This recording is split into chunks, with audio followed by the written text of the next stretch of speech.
দর্শক, আবারও আমন্ত্রণ জানাচ্ছি ব্যবসা বাণিজ্য অর্থনীতি নিয়ে এটি নিউজের নিয়মিত আয়োজন মানি ম্যাটার্সে। আমরা বিরতির আগে আলোচনা করছিলাম পিআরআই নির্বাহী পরিচালক ডক্টর আহসান মনসুরের সঙ্গে সামাজিক নিরাপত্তা কর্মসূচির বড় একটি দিক যে 19টি মন্ত্রণালয় পালন করে থাকে সেই কাজটাকে সমন্বিত করা যায় কিভাবে সেই বিষয় নিয়ে কথা বলছিলেন। স্যার, বিরতির আগে যেমনটি আপনি বলছিলেন যে ছড়িয়ে ছিটিয়ে কাজগুলো হচ্ছে সেটাকে একটা জায়গায় আনার কথা আপনি বলছেন, যেটা এই প্রকল্পের গুলোর আরো কার্যকারিতা বৃদ্ধির জন্য। সাধারণত আমরা যদি উন্নত দেশগুলোকে দেখি, সেখানে সোশ্যাল সিকিউরিটি প্রোগ্রাম বা সোশ্যাল সেফটি নেট প্রোগ্রামকে একটা মন্ত্রণালয়ের অধীনে নিয়ে আসা হয়। মন্ত্রণালয় বা এজেন্সি যেটাই বলি আমরা, মানে বাস্তবায়নকারী একটা প্রতিষ্ঠান, একটা অথরিটি থাকে এবং তাদের একটা মাস্টার ফাইল থাকে, যেখানে যেমন আমাদের ইট ক্যান বি আমাদের যে আইডি সিস্টেম আছে সেই আইডি সিস্টেমের থ্রুতে যদি আমরা গরিব দরিদ্র জনগোষ্ঠীকে সার্ভের মাধ্যমে আইডেন্টিফাই করতে পারি, তাদের কি তখন ওইটা লিস্টের মধ্যে মাস্টার ফাইলের মধ্যে নিয়ে নেওয়া হয় যে এরাই হচ্ছে বাংলাদেশের দরিদ্র জনগোষ্ঠী। সেটা হয়তো 45 লাখ 45 মিলিয়ন বা 46 মিলিয়ন এরকম একটা নাম্বার আসবে। তারপরে প্রশ্ন আসে যে আমরা কি সবাইকে দিতে পারবো কি পারবো না। যদি সক্ষম হয় সবাইকে দেওয়া উচিত, কম বেশি যেটাই হোক না কারণ তাদের অবস্থা বুঝে। আর যেটা হলো বর্তমানে যে সিচুয়েশন হচ্ছে, যেহেতু 18-19টা মন্ত্রণালয় থেকে এটা করা হয় এবং কারোই কেউ মাস্টার ফাইল দেখে কাজ করছে না, যে যেটুকু করছে, ফলে হচ্ছে এটা হয় তদবিরের এখানে খুব স্কোপ ঢুকে যায়।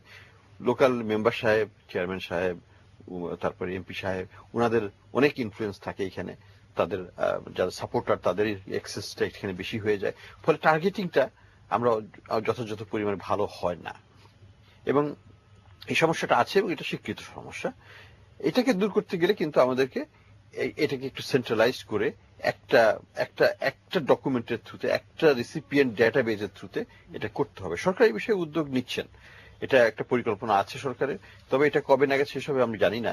আরেকটা উদ্যোগ নেওয়া হচ্ছে, সেটা হচ্ছে একটা কম্প্রিহেন্সিভ স্ট্র্যাটেজি ঠিক করা এই সোশ্যাল সেফটি নেট প্রোগ্রামগুলোকে নিয়ে। এটাও একটা নতুন প্রকল্প আসছে সরকারের, যেটার মাধ্যমে সরকার এটাকে দেখবে, আবার রিভিউ করে যে এই যে 90-এর উপর যে প্রোগ্রামগুলো আছে এটার মধ্যে কতগুলো থাকা উচিত, কতগুলো মার্চ করে ফেলা যেতে পারে অন্যদের সাথে, বা কিছু এলিমিনেট করে দেওয়া যেতে পারে depending on their ineffectiveness or effectiveness. তো এগুলো করলে পরে হয়তো আমাদের এই প্রোগ্রামের সংখ্যাগুলো কমিয়ে আনা যাবে এবং সংখ্যাগুলো হয়তো 15-20টা বেশি হওয়ার প্রয়োজন নাই এবং 15-20টার মধ্যেও কিন্তু দেখা যাবে যে হয়তো একটা বা দুটো মন্ত্রণালয়ের মাধ্যমে আমরা এই সবগুলো কার্যক্রম আমরা চালিয়ে নিয়ে যেতে সক্ষম হতে পারি। তো এই জিনিসগুলোকে দেখার জন্যই একটা কম্প্রিহেন্সিভ স্ট্র্যাটেজি দরকার, যেটা সরকার ডেভেলপ করতে পারলে সেই স্ট্র্যাটেজিটা হয়তো আগামী 5 বছর ধরে বা 10 বছর ধরে বাস্তবায়ন করুক, কিন্তু একটা সঠিক জায়গায় টার্গেটে যে পৌঁছাবে 10 বছর বা 5 বছর পর। এখন তো সবচেয়ে বড় প্রশ্ন হচ্ছে যে টার্গেট পিপুল একজন বিভিন্ন জায়গায় আছে, আবার যার পাওয়ার কথা সে পাচ্ছে না।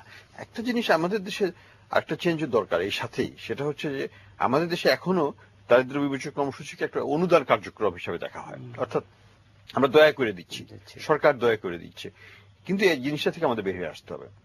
আমাদেরকে এটা একটা অধিকার ভিত্তিক একটা প্রোগ্রামে নিয়ে যেতে হবে, রাইট বেসড, অর্থাৎ দরিদ্র তাদের একটা অধিকার আছে আমাদের সরকারের কাছ থেকে বা বাংলাদেশ গভর্নমেন্টের কাছ থেকে, যে গভর্নমেন্টই আসুক না কেন, এই ধরনের সহযোগিতা ব্যাপারে রাষ্ট্রের একটা দায়িত্ববোধ থেকে এটা আসতে হবে।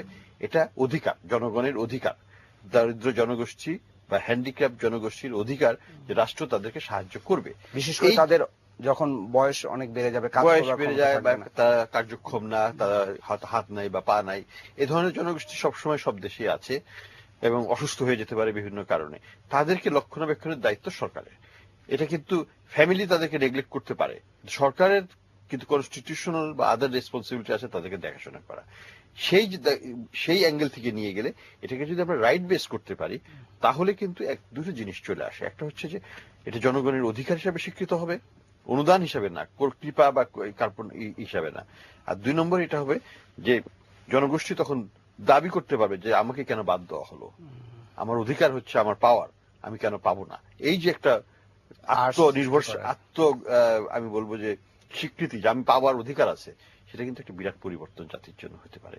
তো আমরা ভবিষ্যতে আমরা আশা করি যে সরকার এই দৃষ্টিকোণ থেকে নিয়ে একটা কম্প্রিহেন্সিভ ওভারহল করে এটাকে একটা কনসলিডেটেড প্রোগ্রামের মাধ্যমে সংখ্যাটা কমিয়ে এনে ফোকাসটাকে বাড়িয়ে সব দরিদ্র লোককে এটার মধ্যে নিয়ে এসে যদি কেউ বাদ যায় অ্যাডভার্টাইজমেন্ট করে বলবে আপনি আপনাকে এটার মধ্যে নিয়ে আসুন। স্যার 2 বছর আগে বিআইডিএস একটা গবেষণা করেছে, তারা বলছে যে 26% দুর্নীতি হয় টার্গেট করার ক্ষেত্রে এবং 27% দুর্নীতি হয় টার্গেট করার পরে টাকাটা ঠিকভাবে দেওয়ার ক্ষেত্রে।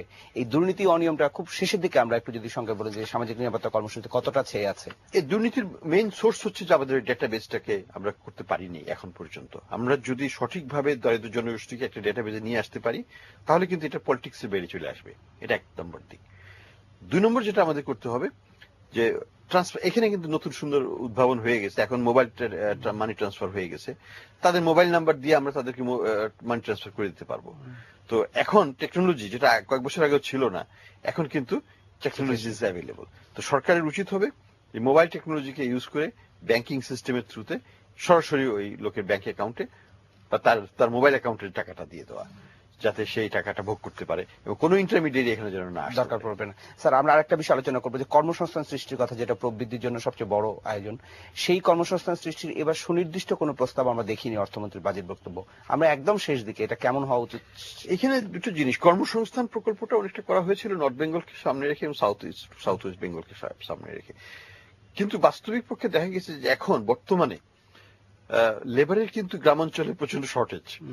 এবং আমি 1 বছর আগে মনে হয় দেখেছিলাম নিউজ পেপারেও কর্মসংস্থান প্রকল্পের জন্য লোক নাই, কারণ ওই বেতনের কেউ চাকরি করতে রাজি, ওই মজুরিতে কেউ চাকরি করতে রাজি না। ওটা তো একটু কম মার্কেটের চাইতে, মার্কেট প্রাইস ইজ হায়ার। ফলে আমি বলবো এটা একটা সাকসেস, তাহলে তো আমাদের দরকার নেই এখানে। আমরা তো কর্মসংস্থান প্রকল্পের নাম দিয়ে মার্কেটকে ডিস্টোর্ট করতে চাবো না, তাই না? অর্থাৎ আর্টিফিশিয়ালি হায়ার প্রাইস দিয়ে মার্কেটকে ডিস্টোর্ট করার কোনো দরকার নেই। অলরেডি গ্রামীণ জনগোষ্ঠী এখন যারা একেবারেই আনস্কিল্ড ওয়ার্কার ক্ষেত্রে মজুর, তারা কিন্তু এই ইরি বড় মৌসুমে তারা 350-400 টাকা করে এবং 2 বেলা খাওয়া পায়। তো এটা একটা প্রচন্ড একটা বিরাট রকমের আয় তাদের। তো এই কারণে কর্মসংস্থান এই ধরনের প্রকল্প ওই সময় চলবেই না। এখন লিন সিজনটা খুঁজে পাওয়াই মুশকিল হয়ে গেছে, কারণ আমাদের একটার পর একটা ক্রপ আসতেছে এখন গ্রাম অঞ্চলে। স্যার আমরা শেষ করতে হচ্ছে, আমরা একদম শেষের দিকে। আপনাকে ধন্যবাদ জানাচ্ছি আমাদের সঙ্গে যোগ দেওয়ার জন্য। আরো বিস্তারিত কথা হবে অন্য কোনো প্রোগ্রামে। প্রিয় দর্শক, এই ছিল আজকের আমাদের আয়োজন। আগামীকাল হাজির হব মানি ম্যাটার্সে। সেই সাথে থাকবে পুঁজিবাজার সহ অন্যান্য খবরাখবর। আপনারা ভালো থাকুন, সুস্থ থাকুন আর এটি নিউজের সঙ্গেই থাকুন।